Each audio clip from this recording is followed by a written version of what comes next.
This is an art attack. This is an art attack. This is Art Attack.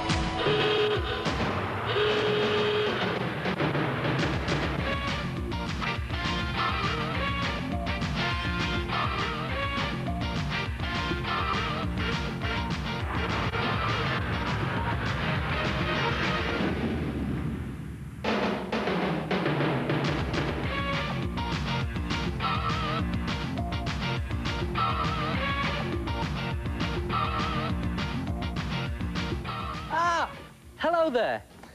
Now then, have you got loads of pens and pencils and bits and pieces lying all over your shelves or your desk? You know what you need? A rubbish cupboard. Here's the rubbish. And here is the cupboard. Come and have a look at this. Take a cardboard box as big as you can find and pull the top flap up on one side like that and the bottom flap out like that. Cut the whole of this side out and you'll have something that looks like that. Now, you could use that to make a little cupboard, but let's not mess around here. Let's go for the big one. Take the rest of the cardboard box and open it out flat like this. Now, this part will be the cupboard, and these two flaps will be your cupboard doors. Now, to fill the cupboard, just take some assorted boxes and cartons that you're going to throw out in the rubbish and just lay them into position on your cupboard. First of all, onto what will be the bottom shelf, like that. And it's a good idea to use different types of cartons and boxes, different sizes, because you're going to be putting different things into your rubbish cupboard.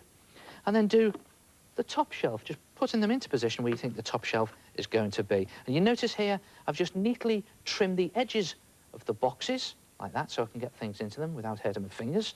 And don't forget, if you're going to use plastic bottles, wash them out, otherwise they'll really pong.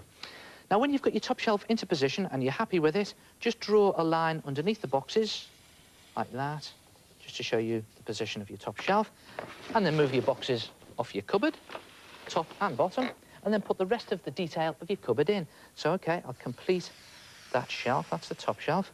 Now the bottom shelf will be down here.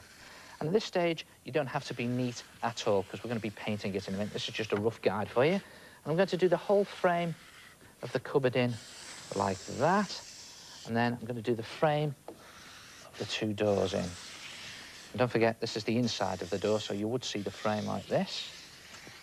There, like that, and one on the other side. And you can put in other little bits of detail later on, like hinges and the locks.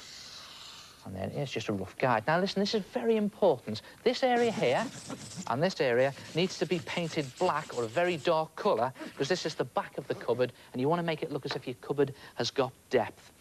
Now, to paint your cupboard using poster paint or acrylic paint, I've got some acrylic paint here, and you can paint your cupboard any colour you like. I'm going to paint it brown, because after all, it is a cupboard, and I'm going to give it a wood finish or a wood colour, or should I say antique pine finish, as they say in the shops.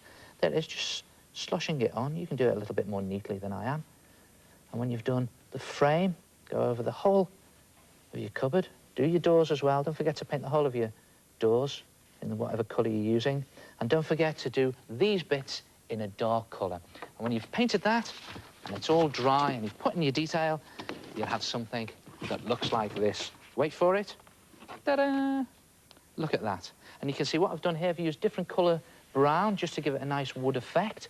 And I've painted these two areas black. And you see how it makes it look as if the cupboard has got a lot of depth in it, and you can see right into the cupboard. And look at the detail I've put in here. This is just ordinary silver pen for the hinges and the latches. And I've even gone around all the detail with black permanent marker. And this is a good effect. You've seen me do this many times before. Watch this. Just some wispy lines from the brown paint and permanent marker, wispy lines and curls, and you get this sort of great wood grain effect, like that. And then just pop your boxes back into position, there, and that one there, I think. And again, you can just organise these as you go and get them into the position that you want them in. I'm going to put my bottle up there, just about fit into my cupboard. Look at that. And put that there like that, and that on there. And then you can, if you want, put some more boxes on top of these boxes. If I pop that one onto there, like that, and then I just cut some boxes, the flat front of the boxes, and just slip them in the back, and it makes it look as if your shelves are really full and your cupboard is bursting with goodies. Again, I put another little box on top like that. When you're happy with the position of your boxes and cartons, just take a very strong glue, PVA glue or an all-purpose glue, and glue them into position. And then you can, if you want, paint on a layer of PVA glue, and it'll look terrible when you've first done it, but then it'll dry see-through, and it makes all the boxes nice and rigid. And then you can use it for storing anything you want. What about your paintbrushes? Or maybe even your rulers, your pencils, and of course your scissors, all bits of art material, knickknacks, bits and pieces. And if you've got any loose change lying around you don't want anyone to get hold of, you could always hide that in there as well. And there it is. Try it yourself. A rubbish cupboard.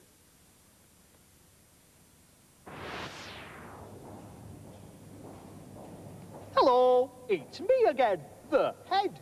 That's very effective, is that? A rubbish cupboard. And all you need is a cardboard box, paint, PVA glue, and lots of rubbish. Oh, one word of advice.